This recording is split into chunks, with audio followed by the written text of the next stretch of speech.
မြန်မာဟဲ့တော့သတင်းဌာနရဲ့နေ့စဉ်သတင်းသုံးသက်ချက်တွေကိုကြည့်နေရတာဖြစ်ပါတယ်ဒီနေ့က9ရက်4လ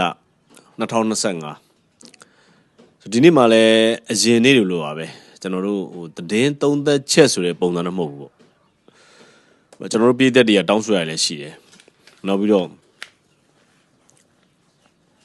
ပြောစရာသတင်းလေးတွေလည်းရှိရပါတော့ဒါကြောင့်မလို့ကျွန်တော်တို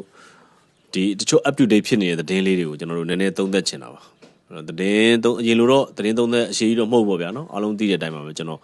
ဒီအပိုင်းမှာနည်းနည်းအလုပ်များနေတယ်နောက်4-5ရက်လောက်ဆိုရင်တော့ပြီးမယ်ဗျာနော်နောက်4-5ရက်လောက်ဆိုရင်တော့ကျွန်တော်အလုပ်ပြီးသလောက်ဖြစ်သွားပြီဆိုတော့အဲ့တော့ဗျာအဓိကလက်ရှိအနေထားမှာဒါငလင်လှုပ်တဲ့အားနဲ့ပတ်သက်ပြီးတော့ကျွန်တော်တို့ပရိုက်တာအသင်းတွေစေတနာရှင်တွေပေါ့နော်တော်တော်များများဝိုင်းပြီးတော့လှူဒန်းနေကြတာကိုတွေ့ရတယ်ဒါတော့ကျွန်တော်တို့ကအချိန်ချင်းတာရုခေါ်တယ်ပေါ့နော်တာရုခေါ်တယ်ဆိုတာဒါကောင်းတယ်လို့ပြောတယ်ပေါ့နော်ကောင်းတယ်ဒါကောင်းတယ်အဲ့တော့အဓိကအဖြစ်တော့ကျွန်တော်တို့မြန်မာလူမျိုးရဲ့စိတ်ဓာတ်က pride စိတ်ဓာတ်ရှိတယ်လေ pride စိတ်ဓာတ်ရှိတယ်ဆိုတော့အဓိကတော့ကျွန်တော်တို့ကပြဿနာတွေဖြစ်လိုက်ဝိုင်းမျိုးကူညီလိုက်ပြဿနာတွေဖြစ်လိုက်ဝိုင်းမျိုးကူညီလိုက်ဆိုတော့ဒါမျိုးကြီးအစင်လာကြီးဖြစ်သွားမှလည်းစိုးရင်ရတယ်လေဘာလို့ပြောချင်တာလဲဆိုတော့အဓိကအဖြစ်ပါလဲဆိုတော့ကျွန်တော်တို့ရှိမှပြဿနာတွေဖြစ်လာရင်တချို့ကြီးပြောသလိုပဲမှတ်တမ်းတင်ထားနိုင်ရမယ်နောက်တစ်ခါဖြစ်လာလို့ရှိရင်အကူအညီကယ်ဆယ်ရေးတွေဘယ်လိုလုပ်ရမလဲဟာစသည်အဖြစ်ပေါ့နော်ဒါတွေကိုကျွန်တော်တို့စနစ်တကျစီမံကိန်းရေးဆွဲပြီးတော့လုပ်ကိုင်ဆောင်ရွက်နိုင်ရမယ်ပေါ့နော်ဒါမျိုးလေးလည်းရှိတယ်ဒါမျိုးလေးလည်းဖြစ်တယ်ဟုတ်လားစသည်အဖြစ်အဓိကကတော့ဗျာအခုဟလာဒါပြီးခဲ့တဲ့နှစ်ကဆိုရင်ရေကြီးတယ်ရေကြီးရတဲ့ပတ်သက်ပြီးတော့ရေကြီးလို့ရှိရင်ကူညီကယ်ဆယ်ရေးအတွက်ဘာတွေလုပ်ရမလဲဘာတွေလိုအပ်တယ်ဒါတွေကိုစနစ်တကျစင်းပြုစုထားတာရှိရမယ်နောက်ပြီးတော့အခုဆိုရင်ဒါငလင်ပေါ့နော်ငလင်ဆိုတာကတော့ပြောရရင်နိုင်ငံတိုင်းမှာဂျပန်ကလွဲလို့ပေါ့နိုင်ငံတော်တော်များများမှာငလင်တန်းဆိုတာနှစ်စဉ်နှစ်တိုင်းခံရတဲ့ဒဏ်လည်းမဟုတ်ဘူး10နှစ်တစ်ချိန်တော့ခံရခြင်းမှခံရတာကျွန်တော်တို့လိုတိုင်းပြည်မျိုးဆိုရင်ဟလာဒါဆိုရင်ဘကုန်းငလင်ကြီးနောက်ပိုင်းမှာအကြီးမားဆုံးငလင်ပေါ့နော်ဒါပေမဲ့ကျွန်တော်တို့2012ကလာမသိဦးသိန်းစိန်လက်ထက်မှာလည်းငလင်လှုပ်သွားသေးတယ်နေပြီးတော့မှဒါပေမဲ့အဲ့တော့အဲ့လောက်မခံရဘူးပေါ့နော်အဲ့လောက်မခံရဘူးဒီငလင်ကတော့အတော်လေးခံရတာပေါ့နော်အတော်လေးခံရတယ်ဆိုတော့အဲ့တော့ဒါဒီငလင်နဲ့ပတ်သက်ပြီးတော့လေကိုကြီးကယ်ဆယ်ရေးတွေကျွန်တော်တို့ဟလာပြန်လဲထူထောင်ရေးတွေနောက်ပြီးတော့ထောက်ပံ့ရေးတွေပေါ့နော်ဒါတွေလုပ်နေကြတာပေါ့နော်နိုင်ငံတကာကတော့သူတို့လူချင်းတဲ့အတွေ့အကြုံတွေလာယူရတယ်ငလင်ဟလာအခုလိုမျိုးငလင်ဘေးတစ်ခုဖြစ်လာရင်ကိုကြီးကယ်ဆယ်ရေးတွေဘယ်လိုလုပ်ရမလဲဆိုတော့အတွေ့အကြုံတွေကိုစနစ်တကျလာယူရတယ်အခုဆိုရင်သူတို့တော်တော်များများပြန်သွားကြပြီစင်ကာပူတို့မလေးရှားတို့စသည်အဖြစ်မှာနော်ပြန်သွားကြပြီပြန်သွားတယ်သူတို့တိုင်းပြည်မှာသူတို့နိုင်ငံသားတွေကပြောင်းတောင်းဖျားကြိုဆိုတယ်တကယ်စစ်ပွဲကြီးတပွဲကိုဆင်နွှဲပြီးပြန်လာကြတဲ့အတိုင်းကိုကြိုဆိုကြတယ်ဒါတွေကဘာလဲဆိုတော့သူတို့ရှိမှာကဒါကျွန်တော်တို့နိုင်ငံတွေကနေတကယ်တော့တင်ယူနေတာဗျတင်ယူနေတာဒါတွေကိုကျွန်တော်တို့ကသိရမယ်ကျွန်တော်တို့ကလည်းကျွန်တော်တို့ဘောကျွန်တော်တို့တင်ယူမှုတွေလုပ်ရမယ်ဒါဥပမာအပြင်ထားပါတော့ဗျာကျွန်တော်တို့ဟလာဟော်လန်မှာဆိုလို့ရှိရင်ဟော်လန်နိုင်ငံကကမ္ဘာမှာကင်ဆာဖြစ်တာအများဆုံးဟော်လန်နိုင်ငံသားတွေသိရင်ကင်ဆာနဲ့ပဲသိတယ်အဲ့တော့သူတို့နိုင်ငံမှာဘာလုပ်လဲဆိုတော့ကင်ဆာနဲ့ပတ်သက်ပြီးတော့ research တွေအရန်လုပ်တယ်အသားအစနမူနာတွေကအစသူတို့ရှိမှာပြောရရင်အမေရိကန်လိုနေရာမျိုးမှာတော့မရှိတဲ့အသားအစနမူနာတွေဟော်လန်မှာရှိတယ်ကင်ဆာနဲ့ပတ်သက်တဲ့အသားအစနမူနာတွေကျွန်တော်ပြောချင်တာဘာလဲဆိုတော့သူတို့နိုင်ငံခံရဘူးတဲ့ဟာတော်တော်များများသူတို့ရှိမှာအများအားစင်းပြုစုပြီးတော့လေ့လာထားတယ်ပေါ့နော်ဒါဘာဖြစ်ရင်ဘာလုပ်ရမယ်ဆိုတော့ကျွန်တော်တို့ရှိမှာလည်းအခုဆိုလို့ရှိရင်ဟလာတဘာဝဘေးရန်နေအမျိုးအစားတော်တော်လေးစုံလင်ခံစားနေရပါပြီ landslide တစ်ခုပဲကြံတော့တယ်မြေပြိုတာပေါ့နော်မြေပြိုတာတော့မရှိသေးဘူးရေကြီးတယ်မှုန်တိုင်းတိုက်တယ်ဟလာအခုငလင်လှုပ်တယ်ပေါ့နော်ဆိုတော့ဒါတွေကနေပြီးတော့ကျွန်တော်တို့အနေနဲ့သင်ခန်းစာတွေယူရမှာနော်သင်ခန်းစာတွေယူထားမယ်ဆိုရင်တခြားနိုင်ငံတွေကတော့သူတို့ရှိမှလူကူညီလိုလာရင်ကျွန်တော်တို့တိုင်းပြည်ကိုအရင်ဆုံး refer လုပ်မှာပေါ့နော်ဒါမျိုးတွေပေါ့အဲ့တော့ကျွန်တော်တို့ကကူညီလိုက်တာကောင်းတယ်ကယ်ဆယ်လိုက်တာကောင်းတယ်ထောက်ပံ့လိုက်တာကောင်းတယ်ဒါပေမဲ့မှတ်သားလောက်ကြစေခြင်းတယ်လူငယ်တွေအနေနဲ့နော်မှတ်သားလောက်ကြစေခြင်းတယ်ဒါနဲ့ပတ်သက်ပြီးတော့ဆောင်းပါးလေးတွေဟုတ်လားဒါနဲ့ပတ်သက်ပြီးတော့ဖြစ်လေးတွေစာရေးတာလေးစသည်အဖြစ်ပေါ့နော်ဒါလေးလောက်ကြစေခြင်းဒါမှသာဟုတ်လားကျွန်တော်တို့အဲ့နေရာကိုမရောက်တဲ့လူတွေအဲ့ဒီကူညီကယ်ဆယ်ရေးမှာကိုယ်တိုင်ကိုယ်ကြမပါဝင်ရတဲ့သူတွေဟာ ဒါနဲ့ပတ်သက်ပြီးတော့ဒီလိုတစ်ခုခုဖြစ်လာရင်ဘယ်လိုလုပ်တယ်ဘယ်လိုဖြစ်တယ်ဒါမျိုးတွေသိမှာဥပမာကျွန်တော်တို့တွေ့နေရတာအတိကတော့ဟလာငရင်လှုပ်လာတဲ့ခါမှာအဆောက်အဦတွေနဲ့ကိုယ်နားမှာပြိုကျနိုင်တဲ့အရာဝတ္ထုတွေရှိတဲ့နေရာမှာမနေရဘူးကွင်းမြင့်တွေကိုပြေးရမယ်အိမ်ထဲမှာဆိုအိမ်မြင့်ထွက်ရမယ်ဒါတွေကလူတိုင်းသိရတော့မယ်ဟာဖြစ်သွားပြီဒါမျိုးပါရေကြီးလာဆိုလို့ရှိရင်ရေကြီးရေတွေပဲနေရာကြီးတတ်တယ်ရေကြီးရင်ဘယ်လိုလုပ်ရမလဲဒါတွေပေါ့နော်ဒါတွေအကုန်လုံးကိုကျွန်တော်အမြဲပထမပြောခဲ့သလိုပဲစာတင်ကြောင်းတွေကမှတစ်ဆင့်ကလေးတွေကနေလူကြီးတွေပေါ့နော်အဲ့လိုတင်ယူသွားရမယ်ဒါမျိုးလေးအဲ့တော့လက်ရှိအနေထားမှာတော့ငလျင်နဲ့ပတ်သက်ပြီးတော့ကုညီကယ်ဆယ်ရေးတွေလုပ်ကြရတယ်ဟလားတချို့နိုင်ငံတကာအဖွဲ့တွေပြန်သွားကြပြီဒီအတွက်လည်းကျွန်တော်တို့မြန်မာနိုင်ငံအနေနဲ့အကျိုးကျေးဇူးတွေအများကြီးရလိုက်တယ်အဲ့ဒါကျွန်တော်ပြီးခဲ့တဲ့9ရက်နေ့ကသုံးသက်ပြခဲ့သလိုပဲကျွန်တော်တို့နိုင်ငံကိုနိုင်ငံတကာကကျွန်တော်တို့နိုင်ငံရဲ့လက်ရှိမြန်မာနိုင်ငံထဲမှာဖြစ်နေတဲ့အခြေအနေတွေကိုသူတို့ပိုသိသွားတယ်မြန်မာပြည်သူတွေရဲ့စိတ်နေစိတ်ထားကိုပိုသိသွားတယ်မြန်မာနိုင်ငံရဲ့တောတောင်ရေမြေသဘာဝတွေကိုသူတို့ပိုသိသွားတယ်ပြောရင်ကျွန်တော်တို့အတွက်ကမြန်မာနိုင်ငံအတွက်ပေါ့နော်မြန်မာနိုင်ငံအတွက်ကဒီ tourist ပေါ့နော်ခီးသွားလုပ်ငန်းအတွက်ပါ promote လုပ်ပြီးသားဖြစ်သွားတယ်ပေါ့နော်တချို့ဆိုလို့ရှိရင်သူတို့နိုင်ငံပြန်ရောက်တာနဲ့စင်ကာပူတွေဆိုဘာပြောလဲဆိုတော့ empire တွေပေါင်းစုထားတဲ့နိုင်ငံကြီးတဲ့မြန်မာနိုင်ငံဟာဒီနိုင်ငံတစ်ချိန်ကြလို့ရှိရင်တိုးတက်လိမ့်အောင်မယ်ဆိုဒီလောက်ထိကိုစင်ကာပူတွေကဒီလိုပြောတယ်မြန်မာနိုင်ငံတခါမှမရောက်ဘူးလေလူတွေနော်အဲ့လိုပဲမလေးရှားတွေလည်းဒီလိုပြောတယ်မြန်မာနိုင်ငံဟာ empire တွေစောက်ပေါင်းစုထားတဲ့နိုင်ငံကြီးတစ်နိုင်ငံဖြစ်တယ်ဒီလောက်ထိပြောအဲ့တော့ပြောရရင်ဒါနိုင်ငံသားတွေကျွန်တော်တို့နိုင်ငံအပေါ်မှာမှတ်ချက်ပြုမှုတွေပေါ့နော်ဒါတွေကိုကျွန်တော်တို့ကဘယ်လိုလဲဆိုတော့ကျွန်တော်နိုင်ငံသားတွေအနေနဲ့လဲနိုင်ငံတကာကိုဒါတွေကိုချပြနိုင်ရမယ်နောက်တစ်ခုကျွန်တော်တို့မြန်မာနိုင်ငံသားတွေရဲ့ချစ်စရာဓလေ့ကဘာလဲဆိုတော့စိမ့်စိမ့်ကြက်ကြက်အချိန်တို့အတွင်းမှာလူတူးနဲ့ခင်မင်ရင်းနှီးမှုရှိအောင်ပေါင်းနိုင်တယ်ခင်မင်ရင်းနှီးမှုရှိအောင်ပေါင်းနိုင်တယ်အဲ့ဒါကျွန်တော်တို့မြန်မာနိုင်ငံသားတွေရဲ့အားသာချက်အဲ့တော့ဘယ်လိုပဲဖြစ်ဖြစ်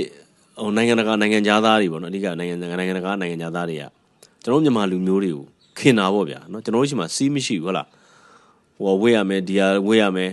ဟိုလိုနေရမယ်ဒီလိုနေရမယ်ဒါမျိုးမရှိဘူးကျွန်တော်တို့ကတကယ် open type နဲ့လူတကာကိုဒီလိုဆက်ဆံတယ်ဆိုတော့ကျွန်တော်တို့မြန်မာနိုင်ငံသားတွေရဲ့တကယ်စိတ်ရင်းစေတနာတွေကိုလည်းနိုင်ငံတကာသိသွားကြတယ်ပေါ့ဒါကျွန်တော်တို့အတွက်အမြတ်တွေပေါ့နော်အကျိုးအမြတ်တွေပေါ့ဒါတွေကိုကျွန်တော်ပြောချင်တာပေါ့နော်အဓိကအဖြစ်နောက်ပြီးတော့လက်ရှိနိုင်ငံတော်အစိုးရပေါ့နော်နိုင်ငံတော်အစိုးရဘယ်လောက်ထိဒီတိုင်းမျိုးကိုကြကုတ်ကြခဲတိဆောက်နေရတယ်တိုင်းသူပြည်သားတွေနဲ့နိုင်ငံတော်အစိုးရကြားမှာဘလို့အပေးယူတွေတဲ့တယ်ဒါတွေကိုသူတို့ကောင်းကောင်းမြင်သွားတယ်ဒါကလည်းကျွန်တော်တို့တိုင်းပြည်အတွက်တကယ်ကိုအကျိုးရလက်တစ်ခုပဲဒါတွေကိုကျွန်တော်တို့ဆက်ထိန်းသိမ်းထားရမယ်နောက်တစ်ခုကဘာလဲဆိုတော့တချို့ကဒီငလျင်ကြီးနဲ့ပတ်သက်ပြီးတော့သူတို့ရဲ့နိုင်ငံရေးတွေထည့်ခြင်းတယ်ကျွန်တော်လည်းအဲ့ဒါတုံတိုက်တွန်းပါတယ်နိုင်ငံရေးတွေတော့မထည့်ကြနဲ့ဒါတွေနိုင်ငံရေးထည့်လို့မကောင်းဘူးအဲ့လောက်ဒီမရိုင်းကြနဲ့ပြောတယ်နော်အဲ့လိုပဲတချို့တာမန်ပြည်သူတွေကတော့ဒီဒါနဲ့ပတ်သက်ပြီးတော့နိုင်ငံရေးမထည့်ပါဘူးနော်ဒါပေမဲ့လည်းတချို့တွေဒီမခိုင်နှင်းဝေတို့ဖြူဖြူထွေးတို့အတုံတိုက်ခိုက်နေရတယ်တွေ့ရတယ်ကျွန်တော်စိတ်မကောင်းကျွန်တော်တို့သတင်းသမားအနေနဲ့တော့မတိုက်ခိုက်နဲ့နေတိုက်ခိုက်ရေးတွေကျွန်တော်တို့ပြောကြရတော့မလို့ဘူးပေါ့ကျွန်တော်တို့ကအတိတ်ကသတင်းဖြစ်ရင်သတင်းဖြစ်လို့ဖော်ပြမှာပေါ့ဒါပေမဲ့ကျွန်တော်တတိပုဂ္ဂလအရာဆိုရင်တော့ကျွန်တော်တို့မဖြစ်စေချင်ဘူးစိတ်မကောင်းဘူးပေါ့နော်ဒါမျိုးတွေဖြစ်တာဒါမြန်မာနိုင်ငံလင်ဘေးနဲ့ပတ်သက်ပြီးတော့ပေါ့နော်ပတ်သက်ပြီးတော့နောက်တစ်ခုကလက်ရှိအနေအထားမှာရွေးကောက်ပွဲနဲ့ပတ်သက်ပြီးတော့ကျွန်တော်တို့ပြန်ပြီးတော့နိုးထလာတာတွေ့ရတယ်နော်ပြန်ပြီးတော့နိုးထတာအရင်ကလည်းနိုးထပါတယ်ဒါပေမဲ့ငလင်ကိစ္စကအရေးကြီးနေတဲ့အတွက်ငလင်ကိစ္စကိုနည်းနည်းလေးလောက်ကင်နေလို့ဟုတ်လားတိတ်ပြီးတော့ဟိုနေ့မဖြစ်ပြင်မဲ့ဒါရွေးကောက်ပွဲနဲ့ပတ်သက်ပြီးတော့လည်းဒါဟိုပြောရရင်ဟိုမကျုပ်စော်မင်းထွန်းတို့ဘာလို့ပြောထားရလဲရှိပါတယ်အရင်တည်းကရွေးကောက်ပွဲနဲ့ပတ်သက်ပြီးတော့သူတို့ဆက်ပြီးလှုပ်ဆောင်မယ်လို့ပြောထားရရှိတယ်ဆိုတော့အဲ့တော့ဟိုနေ့ကပေါ့နော်မနေ့ကရွေးကောက်ပွဲနဲ့ပတ်သက်ပြီးတော့အကျဉ်းညာသွားတာရှိတယ်ဆိုတော့အဓိကတော့ဟိုလက်ရှိနေထားမှာမပုံမတင်ရသေးတဲ့ပါတီတွေပေါ့နော်ခဏပြကျွန်တော်ကွန်ပျူတာနည်းနည်းလေးဆွဲလိုက်အောင်မပုံမတင်ရသေးတဲ့ပါတီတွေအနေနဲ့ပြောရလို့ရှိရင်သူဧပြီလ9ရက်နေ့နောက်မေလ9ရက်နေ့ဆိုတော့မေလ9ရက်နေ့ဟုတ်တယ်မေလ9ရက်နေ့ထင်တယ်မေလ9ရက်နေ့နောက်ဆုံးထားပြီးတော့မှတ်ပုံတင်ကြပါဆိုတော့ဒါလေးကနည်းနည်းလေးဟိုပြောရရင်ကျွန်တော်တို့ဒီဟိုနေ့အတွက်ကဟိုရွေးကောက်ပွဲအတွက်ကအတော်နီးပြီလို့တော့ကျွန်တော်တို့ပြောလို့ရတယ်နော်အဲ့လောက်ထိကိုပြောလို့ရတယ်ရွေးကောက်ပွဲနဲ့ပတ်သက်ပြီးတော့တော်တော်နီးပြီလို့တော့ကျွန်တော်တို့ပြောလို့ရတယ်ဒါကလည်းဟိုတစ်ချက်ပေါ့နော်နောက်တစ်ခုကဘာလဲဆိုတော့အခုရွေးကောက်ပွဲကော်မရှင်မှာ ဖွဲ့ဝင်တွေထပ်တိုးတာတို့ဘာလို့နော်ဒါလည်းရှိတာပေါ့အဲ့တော့ရွေးကောက်ပွဲနဲ့ပတ်သက်ပြီးတော့လေဒါကလည်းသွားရမယ့်လုပ်ငန်းစဉ်တစ်ခုပဲအဲ့တော့ကျွန်တော်တို့သတင်းဌာနတွေအနေနဲ့ဒီဘက်ကိုလည်း emphasize လုပ်ရမှာပေါ့ဗျာငလင်တန်းကလည်းငလင်တန်းတစ်ခုပေါ့ငလင်တန်းမှာတော့ကျွန်တော်တို့ကလောက်လာမဲ့ consequence တွေပေါ့နော်နောက်ဖြစ်ပေါ်လာနိုင်တဲ့အကျိုးဆက်တွေဒါတွေတော့ကျွန်တော်တို့အများတန်းပြည်သူလူထုကိုအသိပေးမှာပါเนาะကျွန်တော်လည်းဒီ line လေးတော့ချထားပါတယ်အသိပေးမှာပါเนาะအဲ့တော့နောက်တစ်ခုကတော့ကျွန်တော်တို့ကဘာဖြစ်လဲဆိုတော့လက်ရှိအနေထားမှာကျွန်တော်မြန်မာနိုင်ငံအနေနဲ့ကငလင်တန်းရယ်တဘာဝဘေးဒဏ်တွေအပြင်ကိုဟုတ်လားဥမာအဖြစ်စစ်ဘေးစစ်ဒဏ်တွေနိုင်ငံရေးဘေးဒုက္ခတွေလည်းခံစားရတဲ့အတွက်ဒီကြားထဲမှာအဓိကအဖြစ်ဒါတွေရဲ့ effect ကလူငယ်တွေတော်တော်များများထိခိုက်တယ်အဲ့တော့လူငယ်တွေတော်တော်များများကဘာဖြစ်လဲဆိုတော့လက်ရှိအနေထားမှာနိုင်ငံတကာကိုထွက်သွားကြတာများတယ်နိုင်ငံတကာကိုထွက်သွားကြအဓိကထိုင်းနိုင်ငံတို့ဘာလို့ထွက်သွားတယ်ပေါ့နော်တချို့အဆင်ပြေတဲ့လူလည်းရှိတယ်တချို့ဒုက္ခရောက်တဲ့လူလည်းရှိတာပေါ့အဲ့တော့အဓိကအဖြစ်တော့ကျွန်တော်တို့88တုန်းကတော့အဓိကအဖြစ် brain drain ပေါ့နော်အခုကတော့ brain drain မဟုတ်တော့ဘူးဗျကျွန်တော်လှုပ်အားပေါ့နော်နိုင်ငံရဲ့လှုပ်အားတွေအတော်များများယိုစိမ့်သွားတယ်လို့ပြောလို့ရတယ်ဆိုတော့ဒါအတွက်လည်းကျွန်တော်တို့နိုင်ငံမှာအဓိကအဖြစ်နိုင်ငံရေးတည်ငြိမ်မှုရအောင်အများဆုံးပြန်လုံးမှသာဒီယိုပေါက်တွေကိုကျွန်တော်တို့ဖာနိုင်မှာဖြစ်တယ်အဲ့တော့နိုင်ငံရေးတည်ငြိမ်မှုရဖို့အတွက်ကလည်းတစ်ကရွေးကောက်ပွဲတစ်ခုသွားပြီးတော့နိုင်ငံတကာအသိမှတ်ပြုတဲ့တည်ငြိမ်တဲ့အစိုးရတရက်ကိုအများဆုံးတည်ဆောက်နိုင်မှာဖြစ်ဒါဒီလိုမျိုးကျွန်တော်တို့လှုပ်ဆောင်နိုင်မှာဖြစ်တယ်ဘာလို့လဲဆိုတော့လက်ရှိတက်မတော်အစိုးရအနေနဲ့လည်းသူ့ရှိမှာတချို့ကိစ္စတွေမှာအကန့်အသတ်တွေအများကြီးရှိတယ်လीနိုင်ငံအတွက်လှုပ်ဆောင်ခြင်းပေမဲ့တချို့အကန့်အသတ်တွေအများကြီးရှိတယ်အဲ့လိုပဲတခြားနိုင်ငံတွေအနေနဲ့လည်းတက်မတော်အစိုးရနဲ့ဆက်ဆံမှုဆိုတာသူတို့နိုင်ငံတကာ protocol တွေရှိတာပေါ့ဗျာနိုင်ငံတကာသူတို့ဒီဆက်ဆံရေးနီးနေတာတွေရှိတာပေါ့တာမန် diplomacy နီးနေတာတွေရှိတာပေါ့အဲ့တော့သူတို့အနေနဲ့ရွေးကောက်ပွဲတက်လာတဲ့အစိုးရမဟုတ်တဲ့အတွက်မဆက်ဆံဘူးဆိုတဲ့သူတို့ရဲ့စီးရီပေါင်းတွေရှိနေတာပေါ့အဲ့တော့ကျွန်တော်တို့မြန်မာနိုင်ငံကိုတချို့ကိစ္စတွေမှာအကူအညီတွေပေးခြင်းပေမဲ့လည်းအကူအညီပေးဖို့နှောင့်နှေးနေတဲ့အခန်းကဏ္ဍတွေရှိတာပေါ့ဒါမှမဟုတ်ကျွန်တော်တို့ကအဓိကကတော့ရွေးကောက်ပွဲဆိုတာတက်မတော်တစ်ခုတည်းထွက်ပေါက်မဟုတ်ဘူးနိုင်ငံတော်ရဲ့ထွက်ပေါက်လည်းဟုတ်တယ်နိုင်ငံတော်ရဲ့ထွက်ပေါက်နိုင်ငံသားတွေရဲ့ထွက်ပေါက်လူငယ်တွေရဲ့ထွက်ပေါက်ပေါ့နော်အများကြီးပေါ့နော်ဒါမျိုးတွေပေါ့အဲ့တော့ဒါကြောင့်မလို့ကျွန်တော်တို့ကတစ်ကတော့ရွေးကောက်ပွဲကိုအောင်မြင်အောင်ကျင်းပဖို့နဲ့အမြန်ဆုံးကျင်းပနိုင်မှုအတွက်ကျွန်တော်တို့ကအမြဲတိုက်တွန်းတယ်ဒါမြန်မာနိုင်ငံရဲ့မဟာဗျူဟာလုပ်ငန်းစဉ်တစ်ခုဖြစ်တယ်ပေါ့နော်ဒီလိုမျိုးပေါ့အဲ့တော့နိုင်ငံတကာမှာတော့နိုင်ငံတကာလက်ရှိမြန်မာနိုင်ငံနဲ့ပတ်သက်ပြီးအဓိကတောင်းဆိုနေတာကတော့အပြစ်ခတ်ရက်စဲရေးရက်ပိုကြာဖို့ပေါ့နော်ရက်ကိုပို့ပြီးတော့အခုကနှစ်ပတ်အပြစ်ခတ်ရက်စဲထားတယ်နှစ်ပတ်အပြစ်ခတ်ရက်စဲထားတယ်ဆိုပေမဲ့လည်းလက်ရှိအနေထားမှာကပြောရရင်တော့တစ်ဖက်မှာရှိတဲ့အုပ်စုတွေကအခုလိုအပြစ်ခတ်ရက်စဲရေးကိုအကြောင်းပြုပြီးတော့ဟလာဗိုလ်ချုပ်ကြီးပြောရတယ်လို့ပဲလူသစ်စုဆောင်းတာတွေနေမြေကြော်တာတွေဟလာပြီးတော့သူတို့ ਨੇ ဝင်ဖြစ်တဲ့နီးစပ်ရနယ်မိတ်တွေကိုနယ်မြေတွေဝင်တိုက်တာတွေဒါမျိုးတွေရှိတယ်ပေါ့နော်ဆိုတော့ဒါကြောင့်မလို့ပြောရရင်နိုင်ငံတော်ဘက်ကတော့ဒီချိန်ကြီးပြောရရင်အပြစ်ခတ်ရက်စဲကိုချိုးပေါက်တာမရှိဘူးတစ်ဖက်မှာရှိတဲ့အကြမ်းဖက်အုပ်စုတွေအနေနဲ့ကတော့လက်ရှိအနေထားမှာအပြစ်ခတ်ရက်စဲကိုချိုးပေါက်တာတော်တော်များများရှိလာတယ်ဒါကလည်းပြောရရင်တစ်ဖက်အုပ်စုတွေအနေနဲ့ကြာဆုံးနေပြီဆိုတာလည်းဒါနိုင်ငံတကာလည်းသိတာပေါ့နော်နိုင်ငံတကာသိသွားပါပြီအခုလက်ရှိအနေထားမှာအဲ့တော့ကျွန်တော်တို့ဒီဘက်မှာကပြောရရင်တော့နိုင်ငံတော်အစိုးရရဲ့ပြီးခဲ့တဲ့ဟလာ21 22 23 24ပေါ့နော်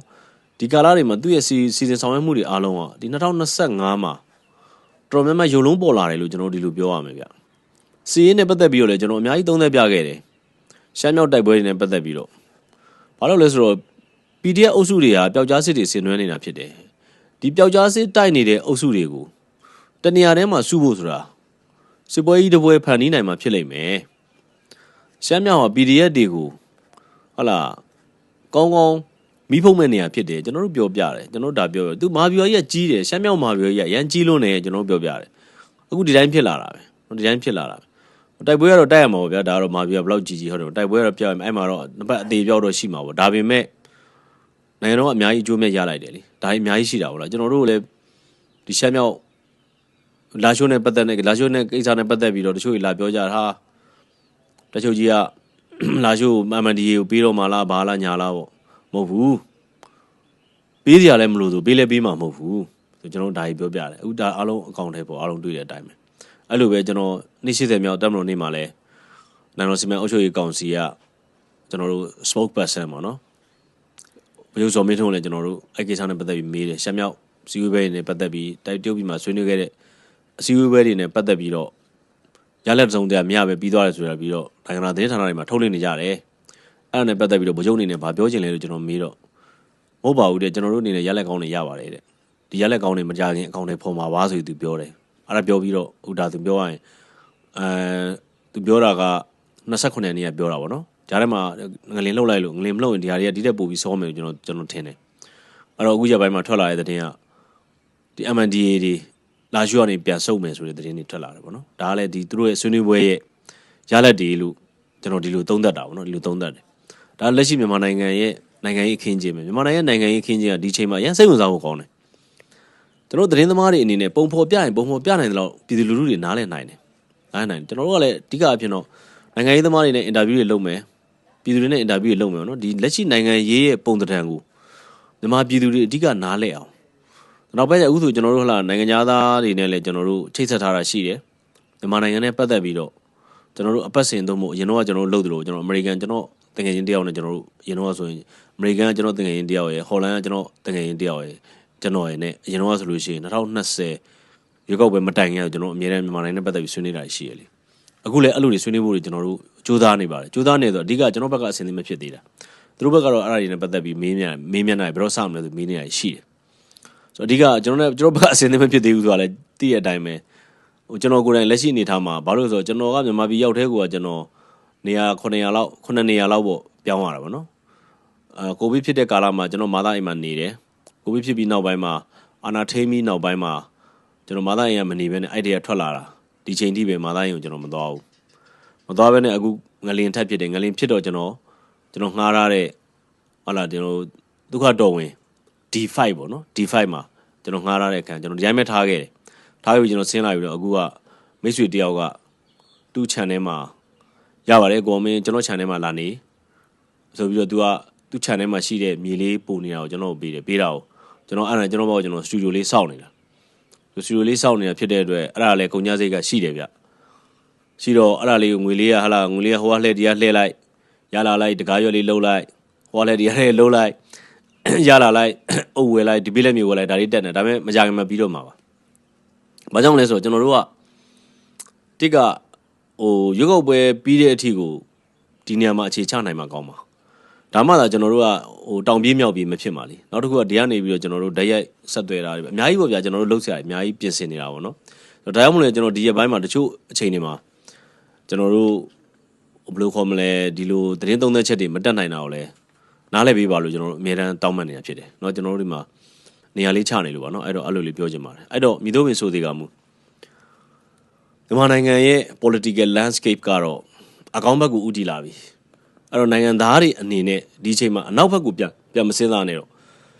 ့ကျွန်တော်ရှေ့ကိုဘယ်လိုသွားမလဲဆိုတော့ပဲစဉ်းစားသင့်တယ်ကျွန်တော်လည်းပြောရလို့ရှိရင်နိုင်ငံမှာရှိတဲ့တချို့တာဝန်ရှိသူတွေတွေ့ရခါရကျွန်တော်ရှေ့ကိုပဲပြန်စဉ်းစားရမယ်ရှေ့ကိုပဲစဉ်းစားရတော့မယ်နောက်ကိုပြန်လှည့်မကြည့်သင့်တော့နောက်ကိုပြန်လှည့်ကြည့်နေရင်ပြည်သူလူထုရဲ့ယုံကြည်မှုရမှာမဟုတ်ဟုတ်လားအဲ့တော့လက်ရှိတက်ချုပ်ကြီးသွားနေတဲ့လမ်းကြောင်းကလည်းရှေ့ကိုသွားနေတာရှေ့ကိုသွားနေတဲ့အတွက်ဘာဖြစ်လဲဆိုတော့ကျွန်တော်တို့ကနောက်ကလိုက်တဲ့လူတွေဟဲ့လားပြည်သူတွေနောက်ကလိုက်တယ်အစိုးရဝန်ထမ်းတွေရှိမယ်တကယ် policy maker တွေရှိမယ်သူတို့အနေနဲ့လည်းရှေ့ကိုပဲဆက်ပြီးတွေးရတော့မယ်ကျွန်တော်နောက်မှဖြစ်ခဲ့တာဘာလို့နောက်ကဟဲ့လားဘလူတွေကိုတော့ဘလူပြန်လုပ်မယ်ဘာညာဆိုတဲ့ဟာမျိုးတွေခေါင်းထဲမထည့်နဲ့တော့ရှေ့ကိုကျွန်တော်တို့ဘလူဆက်သွားမလဲနိုင်ငံတကာနဲ့ရင်မောင်တန်းမှုရှေ့ကိုဘလူဆက်သွားမလဲနောက်တစ်ခုကဘာလဲဆိုတော့ကျွန်တော်တို့မြန်မာနိုင်ငံသားတွေကစနစ်နဲ့လူပုဂ္ဂိုလ်ရွေးချယ်ရမယ်ဘာလို့လဲဆိုတော့ကျွန်တော်တို့မြန်မာနိုင်ငံသားတွေကလူပုဂ္ဂိုလ်ရန်ရွေးချယ်လွန်းတယ်စနစ်သက်ဆိုင်လူပုဂ္ဂိုလ်ပေါ်မှာအရန်တည်မီလွန်းတယ်ကျွန်တော်ပြောချင်တာကဗျာတစ်ကကျွန်တော်တို့ဒီမိုကရေစီနည်းစနစ်နဲ့သွားရမယ်တိုင်းပြည်ဖွံ့ဖြိုးတိုးတက်ရေးကိုအမှန်တကယ်လုပ်ရမယ်နောက်ပြီးပြည်သူပြည်သားတွေရဲ့ရပိုင်ခွင့်တွေကိုဗျာဥပမာပြဟလာလွတ်လပ်စွာပြောဆိုခွင့်တို့လွတ်လပ်စွာစီးရုံးခွင့်တို့ဒါတွေကိုအာမခံပေးရမယ်ဒါကျွန်တော်တို့ကဒီစနစ်တစ်ခုရနေရင်တိုင်းပြည်ကိုဘယ်လိုအုပ်ချုပ်ပေါ့ကျွန်တော်ပြောချင်တာဘိုးချုပ်မင်းအောင်လည်းတက်အုပ်ချုပ်ပြီရတယ်အုပ်ချုပ်ပြီကျွန်တော်ပြောချင်တာအဲ့တော့ကျွန်တော်တို့ဟာလာတိုင်းမျိုးဟာလာဟိုလူအုပ်ချုပ်မှဒီလူအုပ်ချုပ်မှမဟုတ်ဘူးရတယ်ဘိုးချုပ်မင်းအောင်လည်းဆက်အုပ်ချုပ်ဒါပေမဲ့စနစ်ကျွန်တော်တို့စနစ်ကိုတော့အာမခံပေးရမယ်ကျွန်တော်ဒီလိုသွားရမှာလေအဲ့တော့ဒါတွေကိုကျွန်တော်တို့မြန်မာနိုင်ငံသားတွေကဟိုဘယ်လိုခေါ်မလဲဝူရှူဝါမလုပ်နဲ့ဝူရှူဝါသာဟိုဘယ်လိုခေါ်မလဲဟိုအမြင်ရှင်းမှုလိုတာပေါ့နော်ဒါနဲ့ပတ်သက်ပြီးတော့အဲ့တော့ကျွန်တော်တို့အခုဘိုးချုပ်မင်းအောင်လည်းအခုပြဒီတိုင်းသွားနေတဲ့ဟာဒါအခုဆိုရင်သူ့အနေနဲ့သတင်းသမားတွေနဲ့မပြတ်သူထိတွေ့တယ် ထိတွေ့တယ်ဆိုတော့ကျွန်တော်တို့ဒီလိုကြီးထိတွေ့တာမဟုတ်ဘူးသတင်းသမားတွေကျွန်တော်တို့တင်ပြတာတွေပဲဖြစ်ဖြစ်တခြားလူတွေတင်ပြတာတွေပဲဖြစ်ဖြစ်တိုင်းပြည်မှာဖြစ်ပေါ်နေတဲ့ဟာတွေကို तू သတင်းတွေကနေပြီးတော့ तू အမြဲမပြတ် तू ဘယ်လိုခေါ်မလဲလေ့လာတယ်ပေါ့နော်လေ့လာပြီးလို့ရှိရင်တချို့ implementation ခေါ်တာပေါ့ပြန်ပြီးတော့အကောင့်ထဲဖော်ရမယ်ဟာဆိုအကောင့်ထဲဖော်တယ်တချို့ဟာတွေကတော့ခေါင်းထဲမထည့်တဲ့ဟာကိုလည်းမထည့်ဘူးပေါ့ဗျာအဲ့လိုပဲကျွန်တော်တို့ပြောချင်တာအဲ့လိုပဲသူ့နောက်မှာလိုက်နေတယ်ဟလားပြည်နယ်တိုင်းဝန်ကြီးချုပ်တွေလည်းဒီလိုပဲအဲ့တော့ကျွန်တော်တို့ဘာဖြစ်လဲဆိုတော့ကျွန်တော်တို့သတင်းသမားတွေအတွက်လည်းတိတ်ခါရှိတဲ့လုပ်ငန်းတစ်ခုဖြစ်လာတယ်အစိုးရတရက်အနေနဲ့လည်းတိတ်ခါရှိလာတယ်ကျွန်တော်တို့ကအဲ့လိုစနစ်ကိုသွားချင်တာအဓိကသတင်းသမားတွေအတန်ကိုနားထောင်နေဆိုတာပြည်သူအတန်ကိုနားထောင်တာပဲလေကျွန်တော်ပြောချင်တာနော်အဲ့လိုမျိုးအဲ့တော့ဒီစနစ်အတိုင်းကိုကျွန်တော်တို့ကဆက်သွားဖို့လိုတယ်နောက်ကိုပြန်မတွေးပဲနဲ့နောက်ကိုပြန်မလှည့်ပဲနဲ့အားလုံးရှေ့ကိုချီတက်ကြဖို့လိုတယ်လိုအပ်တယ်เนาะကျွန်တော်ဒီလိုမျိုးသုံးသက်ချင်တယ်ဒါငလင်းနဲ့ပတ်သက်လို့ပေါ့ဗျနောက်နိုင်ငံတကာနဲ့ပတ်သက်ပြီးတော့လည်းဒီလိုပဲဗျလက်ရှိအနေထားမှာနိုင်ငံတကာမှာဆိုလို့ရှိရင်အဓိကကျွန်တော်တို့အမေရိကန်ဗဟိုပြုပြီးပြောမယ်ဆိုရင်ဒေါ်နယ်ထရန့်ရဲ့လှုပ်ဆောင်ချက်တွေအကုန်လုံးက New America New Era New World ပေါ့နော်အမေရိကန်ကိုလည်းတကယ်အမေရိကန်ပြည်အောင်စုသစ်နောက်ခေတ်သစ်နောက်ပြီးတော့ကဘာသစ်အတွေးခေါ်သစ်ဒီလိုမျိုးနဲ့ရှေ့ကိုသွားနေတာအဲ့တော့အဲ့ဒီမှာကျွန်တော်တို့မြန်မာနိုင်ငံနဲ့မြန်မာနိုင်ငံသားတွေကအနောက်တွေလှည့်တွေးပြီးတော့အနောက်မှာကြံခဲ့မယ်ဆိုရင်တော့တိတ်တဘာဝမကြောက်ဦးလက်ရှိဆိုလို့ရှိရင်ဟလာကဘာမှာဖြစ်နေတဲ့ပြဿနာ tariff ပေါ့နော် tariff ဆိုတာကျွန်တော်တို့ပြောရရင်တော့သွင်းကုန်ဥပဒေပေါ့သွင်းကုန်ဥပဒေနဲ့ပတ်သက်ပြီးတော့အမေရိကန်ကအများကြီးပြုပြင်လိုက်တယ်အများကြီးပြုပြင်လိုက်တာဘာလဲဆိုတော့အခုဆိုလို့ရှိရင်တရုတ်နိုင်ငံကိုပြီးခဲ့တဲ့မနေ့အထိကိုတရုတ်နိုင်ငံကသွင်းတဲ့ပစ္စည်းအားလုံးကိုအခု45%။ 54%ကောက်မယ်ဆိုပြီးလူပြောတယ်ဒီနေ့မှထပ်ပြီးတော့တရုတ်နိုင်ငံကလည်းပြန်ပြောတယ်တရုတ်နိုင်ငံကလည်းဒီကိစ္စနဲ့ပတ်သက်ပြီးမကျေနပ်ဘူးဒီကိစ္စကသူအဆုံးထိဒီကိစ္စနဲ့ပတ်သက်ပြီးအဆုံးထိတိုက်ပွဲဝင်မယ်ဘာညာဆိုတရုတ်ကလည်း challenge ပြန်လုပ်တဲ့အခါကျတော့အခုဟလာကျွန်တော်တို့ဗုဒ္ဓဖူးနေ့ပေါ့နော်အမေရိကန်စံတော်ချိန်ဗုဒ္ဓဖူးနေ့မနက်ရောက်လို့ရှိရင်နောက်တဲ့အခွန်50%ထပ်တိုးမယ်အဲ့လိုတိုးလိုက်လို့ရှိရင်ဘာဖြစ်သွားမလဲဆိုတော့တရုတ်နိုင်ငံပေါ်မှာအခွန်က104%ကောက်ခံမိတာဖြစ်သွားမယ်အဲ့လိုပဲဘာဖြစ်လဲဆိုတော့ဒီအခွန်ကောက်ခံမှုကဟိုနေ့တစ်ခုတည်းမဟုတ်တရုတ်တစ်ခုတည်းမဟုတ်ဘူးအာဆီယံနိုင်ငံတွေလည်းပါတယ်ဂျပန်လည်းပါတယ်ကိုရီးယားလည်းပါတယ်အိန္ဒိယလည်းပါတယ်တောင်အာဖရိကလည်းအများကြီးပဲနိုင်ငံပေါင်းစုံကိုသူကလှုပ်တာအဓိကတော့သူကဘာလဲဆိုတော့ residual ခေါ်တာပေါ့ residual ဆိုတာကပြောရရင်တော့ဥပမာအဖြစ်အမေရိကန်ကတရုတ်နိုင်ငံကိုဒေါ်လာ100ဘူးကုန်ပို့တယ်တရုတ်ကလည်းအမေရိကန်ကိုဒေါ်လာ100ဘူးကုန်ပို့တယ်ဒါโอเคဘယ်လိုခေါ်မလဲတယောက်နဲ့တယောက်ကသူ့ဘုတ်ကိုပို့ဖြစ်သွားတဲ့အတွက်တရားကြေသွားပြီဒါပေမဲ့တရုတ်နိုင်ငံကအမေရိကန်ကို120ဘူးပို့တယ်အမေရိကန်ကတော့တရုတ်နိုင်ငံကို100ဘူးပဲပို့တယ်ဆိုရင် residue က20ဖြစ်သွားပြီအဲ့ဒီ20ကိုချမှာအဲ့ဒီ20ကိုအခွန်တိုးကောက်မှာသူကဒါမျိုးသွားတာအဲ့တော့ပြောရရင်အဓိကဘာလဲဆိုတော့နိုင်ငံတွေတော်တော်အမေရိကန်ကကမ္ဘာဖြုံးတဲ့နိုင်ငံများဝယ်တဲ့နိုင်ငံကြီးဖြစ်နေတယ်အဲ့တော့တရုတ်ကကျွန်တော်တို့ပြောသလိုပဲဟာလာဂရော့ပါသေးရဲ့အိမ်နာသုံးဆက်ကူကနေပြီးတော့ဟိုးကြံတဲ့မော်တော်ကားတွေဘာတွေကအစအမေရိကန်ကိုပို့တာလေဒါပေမဲ့အမေရိကန်တရုတ်ကိုပို့တာကြတော့အဲ့လောက်မရှိဘူးထားပါတော့ဥမာဝိုင်တို့ဘာလို့တကယ် luxury ခေါ်မှာပေါ့ဂိမ်းကန်ပစ္စည်းတွေလောက်ပဲပို့တယ်အမေရိကန်နဲ့တရုတ်ကိုပို့တော့အဲ့တရုတ်ကအကုန်ပို့တဲ့ခါကျအဲ့တော့ဘာဖြစ်လဲဆိုတော့တရုတ်နဲ့အမေရိကန်ကုန်သွယ်ရေးမညီမျှဘူးဖြစ်တယ်မညီမျှဘူးဖြစ်နေတဲ့ခါကျတော့တရုတ်ကအမေရိကန်အခုသမ္မတကဘာပြောလဲဆိုဟုတ်ပြီမင်း1 billion ငါ1 billion ဒါဘဲသားပဲကြီးဖြစ်သွားရပြီမင်းကလည်းငါ့စီကို2 billion မို့ပို့တယ်ငါလည်းမင်းစီကို2 billion မို့ပို့တယ်ရပြီဘဲသားပဲကြီးဖြစ်သွားပြီဒါပေမဲ့မင်းကငါ့ကိုဒေါ်လာ3 billion မို့ပို့တယ်ငါ2 billion မို့ပဲပို့တယ်ဆိုရင်မင်းစီက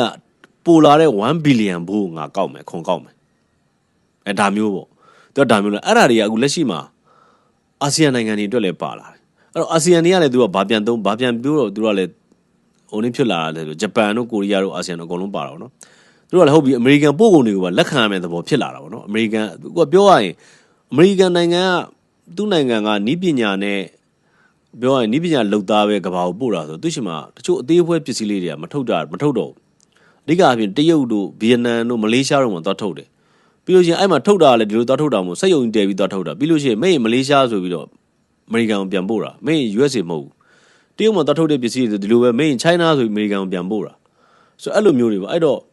EU ဆိုလည်းဒီလိုပဲပေါ့နော်ဒီလိုမျိုးတွေအဲ့တော့သူကဒါမျိုးလို့ဘယ်လိုခေါ်မလဲဒီလိုမျိုးresidual tariff ကိုဒီလိုလုပ်ဖို့အတွက်သူကစီစဉ်တော့အဲ့မှာကျွန်တော်ဒီနေ့သတင်းလေးတစ်ပုဒ်ကိုကျွန်တော်အရင်ဖတ်ပြမယ်ဗျအမေရိကန်ပြည်ထောင်စုအခွန်စည်းကြပ်မှုကိုမတင်မှတ်ပဲအပြင်းထန်ခံခဲ့ရတော့အရှေ့တောင်အာရှနိုင်ငံများဟာတဲ့ စူးစီးညီမျိုးစွာတုံ့ပြန်ရန်ကြိုးပမ်းခဲ့နေကြပြီးဒေတာတွင်အလျော့အတင်းကစားနိုင်သောအကြောင်းအရာများတွင်ကုန်စည်ပိုမိုဝယ်ယူခြင်းမှသည်တောင်တရုတ်ပင်လယ်အရင်း၌ပထဝီနိုင်ငံရေးအနေအထားကိုမြင့်တင်ခြင်းအထိဖြစ်နိုင်တယ်ဟုတာဝန်ရှိသူများနှင့်လေးလာသုံးသပ်သူများပြောတယ်တဲ့မကြာခင်ကမလေးရှားဝန်ကြီးချုပ်အန်ဝါအီရာဟန်ထုတ်ပေါ်ပြောဆိုထားသောအာဆီယံခေါင်းဆောင်များနှင့်အမေရိကန်သမ္မတဒေါ်နယ်ထရန့်တို့အကြားထိပ်သီးအစည်းအဝေးဖြစ်နိုင်ခြင်းနှင့်ပတ်သက်ဆွေးနွေးပြောဆိုခဲ့ရတယ်တဲ့အင်ဒိုနီးရှားဆိုလို့ရှိရင်အမေရိကန်နဲ့ကုန်သွယ်ရေးမညီမျှမှုကိုဖြေရှင်းနိုင်ရန်နိုင်ငံ၏ပကတိကိုပြသသည့်အနေဖြင့်အင်ဒိုနီးရှားထိပ်တန်းစီးပွားရေးအရာရှိများလာမည့်သတင်းပတ်အတွင်းမှာဝါရှင်တန်ကိုတွားရောက်မယ်တဲ့အင်ဒိုနီးရှားတွင်ရောင်းချသည့် Apple smartphone များနှင့် tablet များ၏ပါဝင်အစိတ်အပိုင်း40%ပါဝင်စိတ်ပုံ40%ဟာပြည်တွင်းထုတ်များဖြစ်ရမည်ဟုသတ်မှတ်ထားသော TKDN ဟုသိကြရတယ်။သတင်းအချက်အလက်နှင့်ဆက်သွယ်ရေးနည်းပညာ ICT ကုန်ပစ္စည်းများဆိုင်ရာပြည်တွင်းအစိတ်အပိုင်းအဆင့်မူဝါဒကိုအင်ဒိုနီးရှားကဖြေလျှော့ပေးသွားမည်ဖြစ်ကြောင်း AB 80ရင်းနှီးမြှုပ်နှံသူများနှင့်တွေ့ဆုံပွဲတစ်ခုတွင်စီးပွားရေးညှိနှိုင်းရေးဝန်ကြီးကပြောကြားခဲ့တယ်တဲ့2024ခုနှစ်တွင်အမေရိကန်နှင့်ကုန်သွယ်မှုပိုငွေဒေါ်လာ19.9 ဘီလီယံပြခဲ့သောအင်ဒိုနီးရှားဟာအမေရိကန်စိုက်ပျိုးရေးထွက်ကုန်များနှင့်အခြားကုန်ပစ္စည်းများကိုပုံမှန်တင်သွင်းခြင်းဖြင့်နှစ်နိုင်ငံကုန်သွယ်မှုကိုဟန်ချက်ညီစေရန်ကတိပြုထားသည်ဟုယင်းနှိမ့်မြုံနှံသူများကလေးလာသုံးသက်သူများနှင့်ရမုံငွေမန်နေဂျာများတက်ရောက်ခဲ့သည့်အဆိုပါဂျကာတာဆွေးနွေးပွဲတွင်အဲ့ဒီကုနာကုန်သွယ်ရေးဝန်ကြီးကပြောတယ်တဲ့ဗီယက်နမ်ဆိုလို့ရှိရင်ကာဝယ်နှင့်လုံခြုံရေးထုတ်ကုန်များအပါအဝင်အမေရိကန်ကုန်ပစ္စည်းများကိုပုံမှန်ဝယ်ယူသွားမည်ဖြစ်ကာအမေရိကန်၏အခွန်စည်းကြပ်မှုကို45ရက်ကြာဆိုင်းငံ့ပေးထားရန်တောင်းဆိုထားတယ်တဲ့ဝန်ကြီးချုပ်ဖန်မင်ချင်းကဧပြီလ9ရက်နေ့တွင်သတင်းထုတ်ပြန်ခြင်းဖော်ပြထားတယ်ဗီယက်နမ်လေကြောင်းလိုင်းများကအမေရိကန်ထံမှမှာယူထားသောအရက်ဖက်လေယာဉ်များကိုပုံမှန်မြန်ဆန်စွာပေးပို့သွားရေးကိုဗီယက်နမ်ကလှုပ်ဆောင်ပြီးဖြစ်ကြောင်းလဲသတင်းတော်နေအနောက်ပိုင်းအစိုးရပြောတယ်တဲ့ထိုင်းနိုင်ငံအနေဖြင့်လည်းအမေရိကန်ပုံစံများကိုတိုးမြင့်ဝယ်ယူသွားမည်ဖြစ်ကာတဲ့အမေရိကန်ကုန်ပစ္စည်းများအပေါ်မြင့်မားသောအခွန်နှုန်းထားအချို့ကိုရှော့ကောက်သွားမည်ဖြစ်ကြောင်းနေတဲ့အခွန်မဟုတ်သောအခြားအတားအဆီးများကိုလည်းကိုင်တွယ်ဖြည့်ရှင်းသွားမည်ဟုထိုင်းဗန်နိုင်ငံဝန်ကြီးကပြောအဲ့တော့အဓိကအပြင်ပါလဲဆိုတော့သူတို့ကအမေရိကန်ရှီကတော့တိတ်မဝယ်ဘူးဗျာဝယ်တော့တရုတ်ရှီကဝယ်တယ်အမေရိကန်ကကျတော့ပစ္စည်းပြန်ရောင်းတယ်အဲ့တော့ဘာလို့ဆိုတော့အမေရိကန်နဲ့ဒီကျွန်တော်တို့အာဆီယံတနိုင်ငံချင်းစီနေရလဲကုန်သွယ်ရေးမညီမျှဘူးတရုတ်ကကျတော့ဒီလိုပဲအမေရိကန်ပစ္စည်းမဝယ်ဘူးသူကအမေရိကန်ကိုပဲအဓိကရောင်းတယ်အဲ့တော့ပြောရရင်အမေရိကန်ပြည်သူတွေကသူတို့လှုပ်ထားတဲ့ငွေကြေးတော်တော်များများတကယ်နေလားငါလားအသုံးပြုရတော့တခြားနိုင်ငံတွေကိုအသုံးပြုနေရတယ်အဲ့တော့တခြားနိုင်ငံတွေကိုသူတို့ကအလုံးလုံးကျွေးသလိုဖြစ်နေတဲ့သဘောပေါ့ဗျာပြောရရင်တော့ကုန်သွယ်ရေးရဲ့သဘောကတော့အဲကြောင့်လို့အမေရိကန်သမ္မတ residual tariff ဆိုတာဒါကိုခေါ်တာပေါ့အဓိကအဖြစ်တော့ကုန်သွယ်ရေးမညီမျှမှုကအဆုံးထွက်လာတဲ့ဟာတွေကိုသူကအခွန်ကောက်မယ်ဆိုတော့အဲ့ဒါတွေကလည်းနည်းတော့မဟုတ်လေဗျာဥပမာအင်ဒိုနီးရှားလိုနိုင်ငံမျိုးတော့မှ19.9 ဘီလီယံဆိုတာနည်းတော့မှမဟုတ်တာပြောရလို့ရှိရင်ဒါ तू ကအမေရိကန်ကို तू ကတင်သွင်းခြင်းကနေပြီးတော့ तू ကပုံငွေပြတာပေါ့ဗျာအဲ့တော့သူကုန်သွယ်ရေးညီမျှအောင် Trump ကဒီလိုထိန်းတာပေါ့သူအကုန်လုံးကိုကောက်မယ်လို့တော့ပြောတာမဟုတ်ဘူးအဓိကတော့တရုတ်နဲ့ကြတော့ကျွန်တော်တို့တွက်ကြည့်တာကဘာလဲဆိုတော့တရုတ်နဲ့က तू ကအပေးယူလုပ်ချင်တာက TikTok ကိစ္စကိုတရုတ်ရဲ့ဟာလာဒီ TikTok ရဲ့ကုမ္ပဏီဖြစ်တဲ့ ByteDance ကိုဒီ share တွေကို share ရဲ့90%ကျော်ပေါ့နော်အဲ့ ByteDance ရဲ့ share တွေကိုအမေရိကန်နိုင်ငံသားတို့မို့တရုတ်မဟုတ်တဲ့လူကိုရောင်းချရမယ်အဲ့လိုရောင်းချလိုက်ရင်တော့တရုတ်နဲ့ကသူနည်းနည်းတချို့ကိစ္စတွေမှာညှိနှိုင်းလို့ရသွားနိုင်တယ်ဆိုပြီးတော့ဒီလိုမျိုးပြောတော့ပြောရတော့တရုတ်နဲ့ကြောက် blackmail လုပ်တယ်ခေါ်တာပေါ့ blackmail ဆိုတာပြောရရင်တော့ဟုတ်ပြီတရုတ်ကိုကုန်သွယ်ရေးခွန်တွေဒီသွင်းကုန်တွေအခွန်တိုးမြင့်ကောက်ခံလိုက်တယ်ဒါပေမဲ့တရုတ်ကကြတော့မင်း TikTok နဲ့ပတ်သက်ပြီးတော့ငါတို့ရောင်းပါလားမင်းဒါမှမဟုတ်လို့ရှိရင်ဒီ TikTok share တွေကိုမင်းတခြားတရုတ်နိုင်ငံတရုတ်လူမျိုးမဟုတ်တဲ့လူကိုမင်းရောင်းပါလားသူကဒါမျိုးဈေးကင်နေရအောင်နော်ဆိုတော့အခုလက်ရှိအနေထားမှာတော့ TikTok 85ရက်ထပ်ပြီးတက်တန်းတိုးပေးထားတယ်ဆိုတော့ TikTok နဲ့ပတ်သက်ပြီးလဲအမေရိကန်တော်တော်လေးစိုးရင်စိ TikTok နဲ့ပတ်သက်ပြီးတော့ပို့ပြီးတော့ကြီးတာပါဗျအဓိကတော့ပြဿနာလည်းဘာလဲဆိုတော့ကျွန်တော်တို့အရင်တော့သုံးသပ်ပြခဲ့သလိုပဲကမ္ဘာကြီးက information technology ခေတ်မှာအချက်အလက်ကဘယင်ဖြစ်လာတယ်ခင်ဗျအချက်လက်များသိထားတဲ့သူဟာဒီ information technology ခေတ်မှာခင်ဗျဆရာပဲဒါမျိုးပေါ့နော်အဲကြောင့်တော်တော်များများကသူတို့ရှိမှဆိုလို့ရှိရင်အခုဆိုရင်ဟာလာဒီ TikTok ကိုထိုင်ကြည့်နေတာနဲ့တင်းကိုအချက်လက်ကဘာကြီးမှရှိတဲ့အချက်လက်တွေတော်တော်များများကိုကျွန်တော်တို့သိလာရတယ်အဲ့ဒါမျိုးတွေပေါ့နော် TikTok ကတူးချင်းစီရဲ့သတင်းစကားတွေကိုကျွန်တော်တို့ကြားလို့ရတယ်ဥပမာ BBC တို့ VOA တို့ RFA တို့ဆိုလို့ရှိရင်သူတို့ရဲ့ collective news ခေါ်တာပေါ့သူတို့အားလုံးကပြန်လဲပြုပြင်ထားတဲ့ fabricated လုပ်ထားတဲ့ news တွေသတင်းတွေကိုပဲကျွန်တော်တို့ကကြားရတာဒါပေမဲ့ TikTok ကသတင်းတွေကြတော့ အဲ့ဒီနေရာမှာမီးလောင်နေဟေ့ဆိုအဲ့မီးလောင်နေ sense မှာရှိတဲ့လူတွေကဘုံဆိုရိုက်ပြီး TikTok ပေါ်ခွာဆိုကောက်တယ်အဲ့သတင်းကိုကျွန်တော်တို့ချက်ချင်းကြည့်ရတာအဲ့မှာဘာ opinions မှမပါဘူးအဲ့သတင်းမှာဘယ်နေ့ပဲချင်းဘယ်နေ့မှာမီးလောင်နေအဲ့မှာနည်းနည်းလေးကြည့်ကျင်နေဆိုရင်ပိုသိကျင်နေဆိုရင်နောက်တစ်ယောက်ဘယ်မှရှိဘာမှထက်လာအောင်မလဲဆိုသူ့ဟာကို follow လုပ်ထားလိုက်လို့ရှိရင်ကျွန်တော်တို့ဗာသိရမလဲမီးလောင်တာကတော့ဘလို့ပေါ့ဟေးမိသက်သမားတွေကတော့ဘလို့မီးငိမ့်တတ်တယ်ဟေးရက်ကွက်အုပ်ကြီးကတော့ဘာဟေးဆိုပြီးတော့အဲ့ဒါတွေပါအသေးသေးရအောင်မယ်ဒါမျိုးတွေပါအဲ့တော့အမေရိကန်လက်ရှိနေထားမှာ TikTok ကိုအရန်စိုးရိမ်နေတယ်အဓိကတော့ TikTok နဲ့ပတ်သက်ပြီးတော့အမေရိကန်တရုတ်ကိုအခုနှုံ104ရာခိုင်နှုန်းစီးကျက်တယ်ဆိုတာလေ TikTok နဲ့ပတ်သက်ပြီးသူအများကြီးအလျှော့တင်းလုပ်ချင်တဲ့သဘောရှိတယ်အဲ့တော့ပြောရလို့ရှိရင်လက်ရှိကဘာကြီးရဲ့ရှင်ပြိုင်မှုတွေကလည်း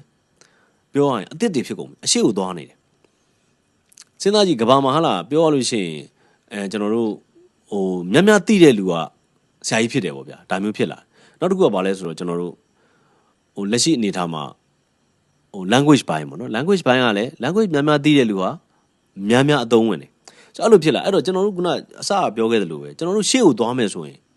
ကျွန်တော်များသိအောင်လုပ်ရမယ်နွားချီရကောဒီထဲမှာလည်နေလို့မရဘူးကျွန်တော်ပြောချင်တာများသိအောင်လုပ်ရမယ်များလေ့လာရမယ်များကြိုးစားရမယ်အဲ့တော့ကျွန်တော်တို့ရှေ့ကိုသွားမှာလေအဲ့တော့အဲ့ဒါကြီးဖြစ်အောင်လဲကျွန်တော်တို့လည်းအခုလည်းဟလာကျွန်တော်တို့တည်တော့မှန်တော့လေးပြောပြပေးနေတာပေါ့နော်